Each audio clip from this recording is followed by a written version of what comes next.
ప్రైవేట్కు గురవుతున్నటువంటి సందర్భం ఒకవైపు, ఉపాధ్యాయులు వివిధ మేనేజ్మెంట్లో కొనసాగుతున్నటువంటి ఉపాధ్యాయులు అందరూ కూడా కేవలం పంచాయతీరాజ్లో ప్రభుత్వ పాఠశాలలోనే కాకుండా ఇవాళ మోడల్ స్కూల్లో పనిచేసేటువంటి ఉపాధ్యాయులు కావచ్చు, లేదా కేజీబీలో పనిచేసే వాళ్ళు కావచ్చు, గురుకుల పాఠశాలలో పనిచేసే వాళ్ళు కావచ్చు, ఉన్నత విద్యారంగంలోనైతే మొత్తం కాంట్రాక్ట్ సిస్టమ్ వచ్చి చేరుకున్నది.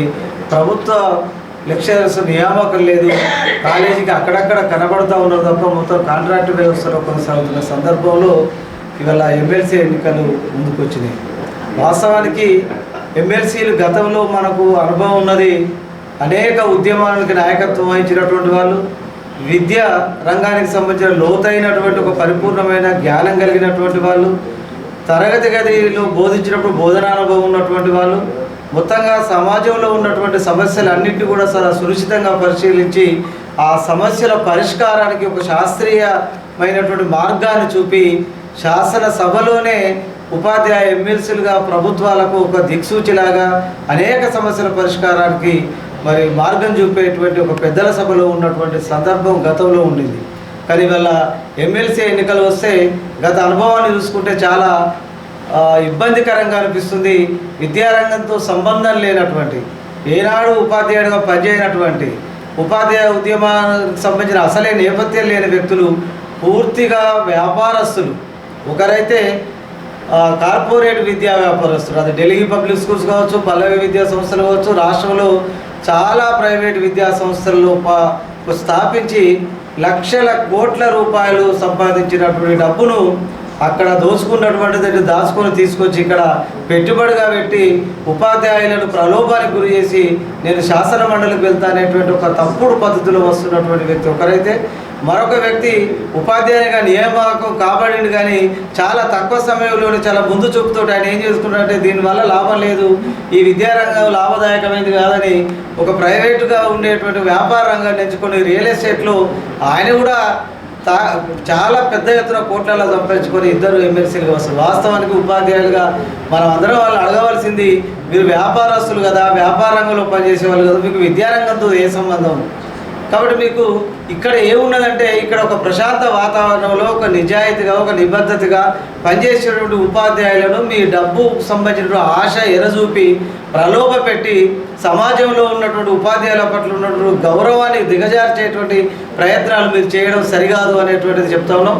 ఇప్పటికే ఆ నోట ఈ నోట ఇవాళ పాఠశాల వినొస్తే చాలా బాధాకరంగా ఉన్నది.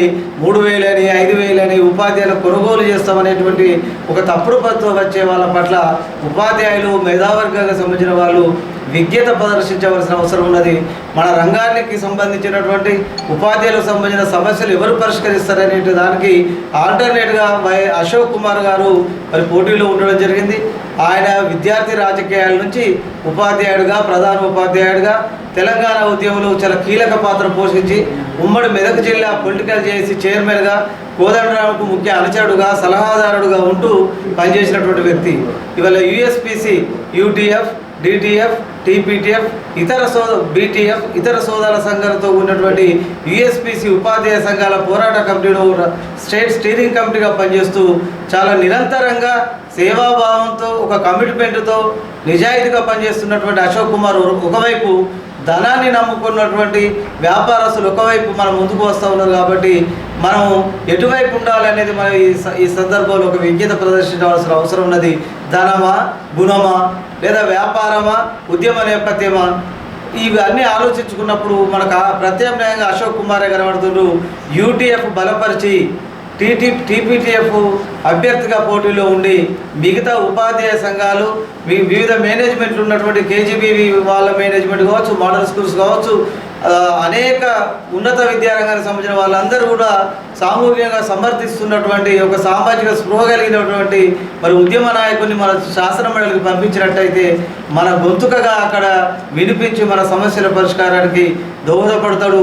అంతిమంగా అక్కడ ప్రభుత్వం మొండికేస్తే తిరిగి వచ్చి మనందరినీ కూడా సంఘటితపరిచి ఉద్యమానికి ముందుకు తీసుకొచ్చి ఆ ఉద్యమానికి నాయకత్వం వహించి వారధిగా సారథిగా ఉంటూ మన సమస్యల పరిష్కారం కొరకు మనం వెన్నంటి ఉండేటువంటి నాయకుడైనటువంటి అశోక్ కుమార్ గారికి సీరియల్ నెంబర్ 4 ఎదురుగా 1వ నెంబర్ వేసి మొదటి ప్రాధాన్యత ఓటు గెలిపించవలసింది కోరుతా ఉన్నాం. ఇవాళ చాలా ప్రమాదకరమైన విద్యారంగం కాదు, బయట ప్రపంచం సమాజం మన వైపు చూస్తుంది. సాధారణ ఎన్నికలలో సాధారణ ప్రజలు ప్రలోభాలకు గురి కావడం సాధారణం. కానీ ఇవాళ విద్యారంగంలో జరుగుతున్నటువంటి మేధావి వర్గాన్ని ఎన్నుకునేటువంటి వ్యక్తి మరి ఎవరు గెలుస్తారు? ఒకవేళ ధనమే గెలిస్తే మరి మేధావులు కూడా ఓడిపోయినట్టుగా కనబడుతుంది. వాళ్ళ అశోక్ కుమార్ గెలిస్తే మనం గెలిచినట్టు, వాళ్ళు గెలిస్తే వ్యాపారస్తులు గెలిచినట్టు, లేదా పెట్టుబడిదారులు గెలిచినట్టు. కాబట్టి మనకు సంబంధించినటువంటి అమ్ముడు పోనటువంటి మన నమ్మకాన్ని బమ్ము చేయనటువంటి సమర్థత కలిగినటువంటి అశోక్ కుమార్ను గెలిపించడానికి మీరందరూ ఆలోచించి విజ్ఞత ప్రదర్శించి మరి ధనాన్ని నమ్ముకొని వచ్చినటువంటి వాళ్ళకు సరైన గుణపాఠం చెప్పవలసిన సమయం ఇదని చెప్పి మీ అందరికీ విజ్ఞప్తి చేస్తాను.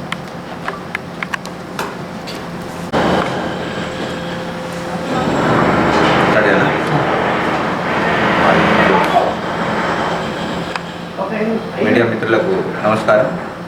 నా పేరు ఏ వెంకట్, టీఎస్యూటీఎఫ్ స్టేట్ జనరల్ సెక్రటరీగా పనిచేస్తున్నాను. కరీంనగర్ నియోజకవర్గం ఉపాధ్యాయ ఎమ్మెల్సీ ఎన్నికలు ఈ నెల 27న జరగబోతా ఉంది. ఈ నియోజకవర్గం నుంచి టీఎస్యూటీఎఫ్గా మేము బలపరుస్తున్న అభ్యర్థి టీపీటీఎఫ్ పూర్వ అధ్యక్షులు వై అశోక్ కుమార్ గారు గెలుపు కోసం ఉపాధ్యాయులందరూ మొదటి ప్రాధాన్యత ఓటు వేయాలని చెప్పి మీ ద్వారా ఉపాధ్యాయ లోకానికి విజ్ఞప్తి చేస్తూ ఉన్నాను. ఎందుకు అశోక్ కుమార్ గారికి మొదటి ప్రాధాన్యత వేయాలి? అశోక్ కుమార్ గెలుపు ప్రభుత్వ విద్యారంగానికి, ఉపాధ్యాయుల సంక్షేమానికి ఒక కీలకమైన అవసరం.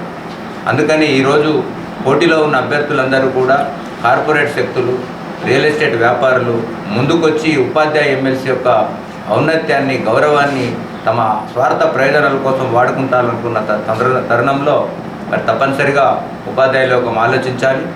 ఈరోజు అశోక్ కుమార్ గారు ఒక ఉద్యమ నేతగా అటు తెలంగాణ పోరాటంలో, ఇటు విద్యావంతుల వేదిక నాయకత్వంలో, అట్లా ప్రొఫెసర్ హరగోపాల్, ప్రొఫెసర్ కోదండరాం లాంటి ఉద్దండులతో కలిసి ఉద్యమాలు చేస్తూ 35 ఏళ్లుగా ఉపాధ్యాయ ఉద్యమాన్ని అంటిపెట్టుకొని పనిచేసిన నాయకుడు అశోక్ కుమార్ గారు.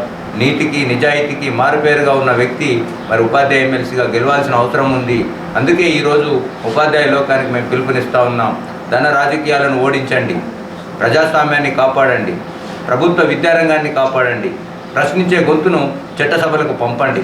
తద్వారా ఉపాధ్యాయ విద్యారంగ సమస్యలకు మేలు జరుగుతుంది, పరిష్కారం దొరుకుతుంది. ఈరోజు రాష్ట్రంలో ఎమ్మెల్సీగా గత 6 ఏళ్లుగా పనిచేసిన మా అభ్యర్థి నర్సిరెడ్డి గారు మళ్ళీ అక్కడ ఖమ్మం, నల్గొండ నియోజకవర్గంలో పోటీ చేస్తూ ఉన్నారు. ఆ నర్సిరెడ్డి గారి గొంతుకు తోడు ఈరోజు అశోక్ కుమార్ గారి గొంతు కలిస్తే చట్టసభల్లో ఇద్దరి గొంతు ఉపాధ్యాయ విద్యారంగ సమస్యలకు ఒక మార్గాన్ని సూచిస్తుందని చెప్పి ఉపాధ్యాయులకు భరోసానిస్తూ డబ్బులతో లేదా ఇతర ప్రలోభాలతో ఉపాధ్యాయుల్ని ఓట్లను కొనుక్కోవాలని చూస్తున్న వాళ్ళకి తగిన బుద్ధి చెప్పాల్సిన సందర్భం వచ్చింది ఉపాధ్యాయుల. అందుకని ఆలోచించండి. అనేక మంది అనేక రకాల ప్రలోభాలకు పెట్టి అది రాజకీయ పార్టీలుగా కావచ్చు లేదా ఇతర భావజాలం పేరుతో వస్తూ ఉన్నారు. ఇలా బహుజనవాదం పేరుతో ముందుకొస్తూ ఇంకో అభ్యర్థి ముందుకొచ్చాడు. అశోక్ కుమార్ గారు కూడా ఆచరణలో మరి పుట్టుకతో బహుజనవాది, ఆచరణలు కూడా బహుజనవాది, పేద బడుగు బలహీన వర్గాల పిల్లల కోసం త్యాగం మరి చిత్తశుద్ధితో ఉపాధ్యాయ వృత్తికి అంకితమై పనిచేసిన వ్యక్తి. కాబట్టి ఇలాంటి స్వార్థపూరిత వాదాలతో కాదు, వాస్తవ జీవితంలో ఆ రకమైన భావజాలంతో పనిచేసిన అశోక్ కుమార్ గారిని గెలిపించుకోవాలని చెప్పి మీ ద్వారా ఉపాధ్యాయులకు నేను విజ్ఞప్తి చేస్తాను.